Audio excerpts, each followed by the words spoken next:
My parents ordered, "You have 48 hours to pack your things, because your sister is moving in." My name is Jimmy, and I live in Chicago, Illinois.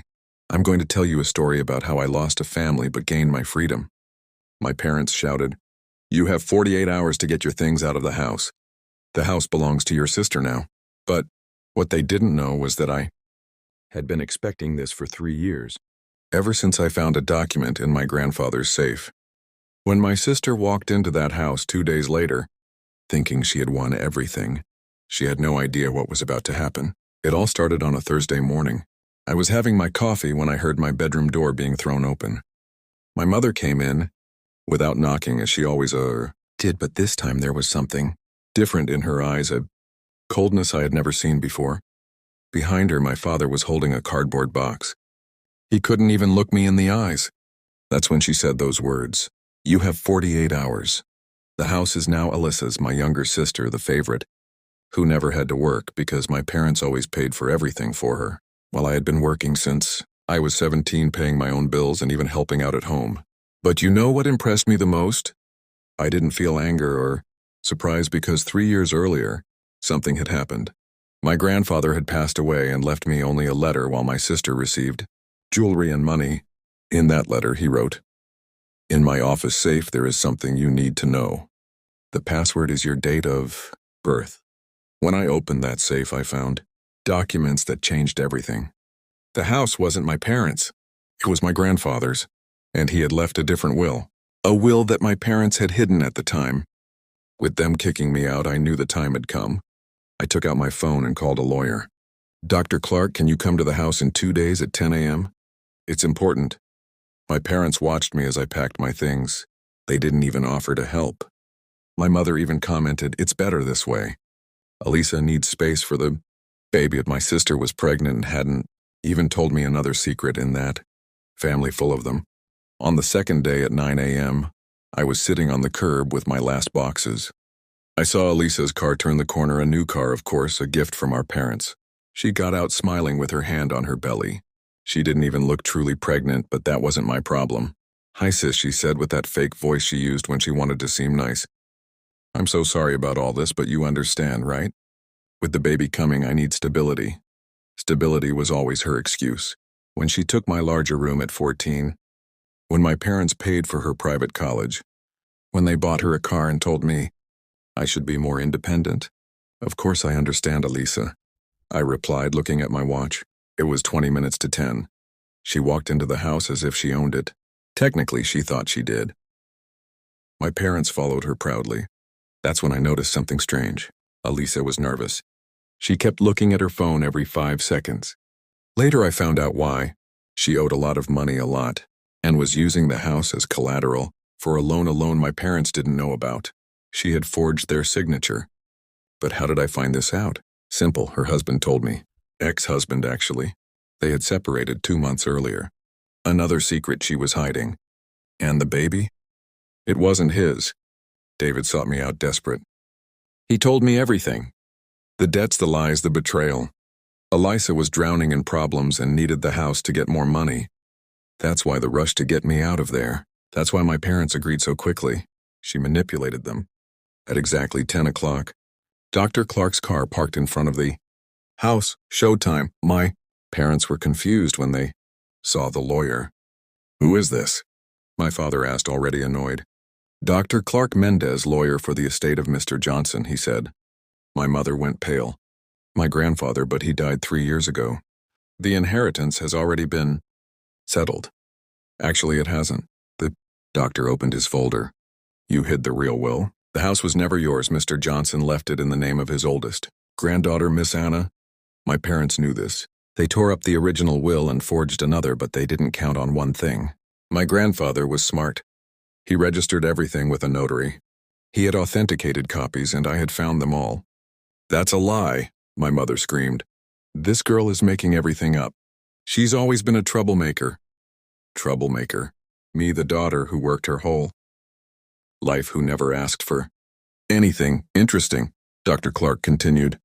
"I also have here records of suspicious bank transfers, values that came out of Mr. Johnson's account after his death without legal authorization. My Father tried to argue, we are the heirs.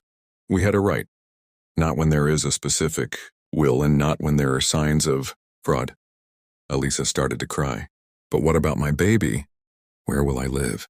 I need this house. It was funny for her to say this because according to David, she had 2 rented apartments. Apartments she hid from our parents, bought with money she stole from the company where she worked. Yes, my perfect sister was a criminal and I had proof of that too. You have 72 hours to get out of my house. I finally said the same 48 hours. You gave me plus an extra day because I am not like you. My mother came toward me furious. You can't do this. We are your parents.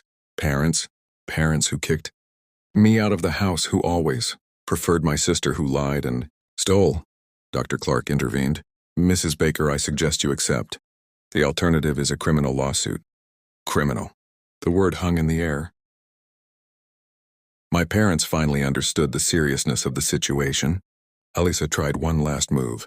Jimmy, please think about your nephew. Are you going to leave him on the streets? Nephew, are you even really pregnant, Elisa? Or is it another lie? Like your marriage that ended 2 months ago.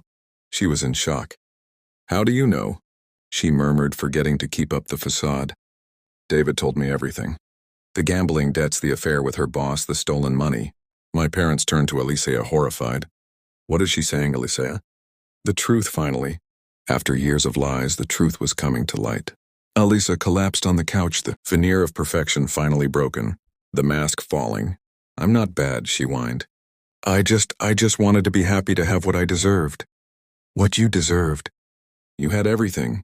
Love, attention, money, opportunities, everything. And you, Jimmy? You were always the good one, the independent one, the one who didn't need anything. Because I didn't have a choice. You forced me to be this way. I just wanted to be loved too. The silence that followed was broken by Dr. Clark, clearing his throat. Well, I'll leave you to resolve this. Jimmy, contact me when you want to proceed. After he left, the 4 of us just stood there. A family destroyed by greed and lies. My father was the first to speak. Jimmy, can we talk? Resolve this as a family? Family? You destroyed any chance of that. When you chose to kick me out, but there was something more, something I still hadn't told them. The real reason my grandfather left me the house. He knew everything about the favoritism, the lies, the manipulations, and he left a letter I had kept for 3 years, waiting for the right moment. I took the letter from my pocket, yellowed with age, but with my grandfather's firm handwriting. To my granddaughter, Jimmy, the only one who never asked for anything but deserved everything. I know what your mother and father did.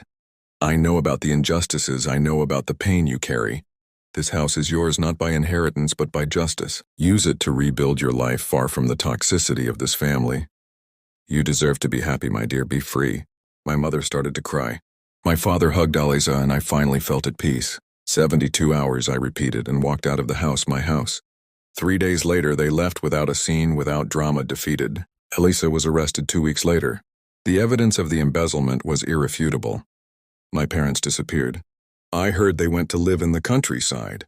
They never spoke to me again, and I completely renovated the house. Every corner that held a bad memory I transformed.